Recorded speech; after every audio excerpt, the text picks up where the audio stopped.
2019 के लोकसभा चुनाव में कांग्रेस की प्रतिष्ठा दांव पर लगी। 2014 में करारी शिकस्त का सामना कर चुकी कांग्रेस अब राहुल के नाम में बड़ी उम्मीद देख रही है। तो भाई की सियासी कश्ती को पार लगाने के लिए बहन प्रियंका से करिश्मे की उम्मीद है। मुकाबला बेहद कठिन है और सामने है पीएम मोदी और शाह की धुरंधर जोड़ी।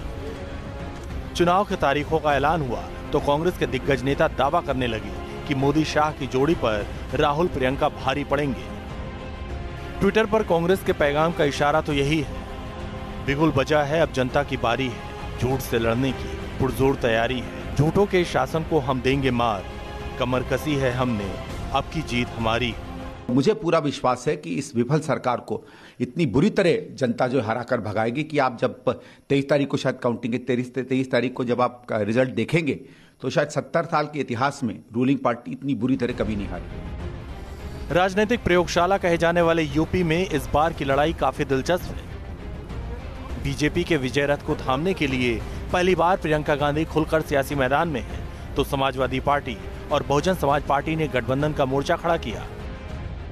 महागठबंधन में कांग्रेस की एंट्री तो नहीं हो पाई, लेकिन एसपी बीएसपी आरएलडी गठबंधन ये दावा कर रहे हैं कि अब की बार बीजेपी के लिए दिल्ली का रास्ता बंद कर देंगे। ये धोखा देने वाली सरकार है, जनता से झूठ बोलने वाली सरकार है, और सबसे दुख की बात यह है कि आज सच खत्म कर दिया है भारतीय जनता पार्टी ने। सच पूरी तरीके से खत्म करने का काम अगर कोई कर रहा है तो वो भारतीय जनता पार्टी के लोग हैं। नजरें दिल्ली के सत्ता सिंहासन पर टिकी हैं, तो दिल्ली में 7 लोकसभा सीटों पर मुकाबला त्रिकोणीय हो चला है। बीजेपी को पटकनी देने के लिए केजरीवाल ने कांग्रेस से हाथ मिलाने का फॉर्मूला रखा था, लेकिन दिल्ली कांग्रेस ने आम आदमी पार्टी से दूर रहने में ही भलाई समझी और अब दावा है कि कांग्रेस इस बार दिल्ली में क्लीन स्वीप करेगी। देखिए, 7 सीटों के लिए हम लड़ेंगे और हम इस विश्वास से लड़ेंगे कि हम 7 की 7 जीतेंगे। केजरीवाल जो मन चाहता है वो पॉलिटिक्स नहीं समझते, डिग्निफाइड पॉलिटिक्स नहीं आती उनको। वहीं आम आदमी पार्टी कह रही है कि दिल्ली ही नहीं, गोवा, हरियाणा, पंजाब में भी पार्टी मजबूत बनकर उभरेगी। देखिए, दिल्ली में 7 सीटों पे हम लोग चुनाव लड़ेंगे और 7 सीटों पर जीतेंगे। पंजाब में सारी सीटों पे चुनाव लड़ेंगे, हरियाणा में, गोवा में, चंडीगढ़ में, ये सारी सीटें तो लड़ेंगे ही।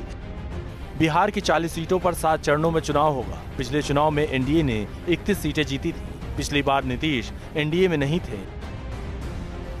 इस बार बीजेपी को नीतीश का साथ है, लेकिन आरजेडी के नेता भी इस बार कड़े मुकाबले को तैयार हैं। कांग्रेस की कोशिश थी कि 2019 में कांग्रेस की अगुवाई में विपक्षी एकता का ऐसा खिला तैयार किया जाए जिसे बीजेपी भेद न पाए, लेकिन मायावती अखिलेश हों या फिर बंगाल की मुखिया ममता बनर्जी, एक एक कर विपक्ष के धुरंधर विपक्षी एकता के मंच से हटते गए और लड़ाई त्रिकोणीय हो गई। सभी दलों के लिए इस बार के चुनाव के मायने बहुत अहम है और नतीजों से उम्मीद भी बहुत ज्यादा। Team news nation.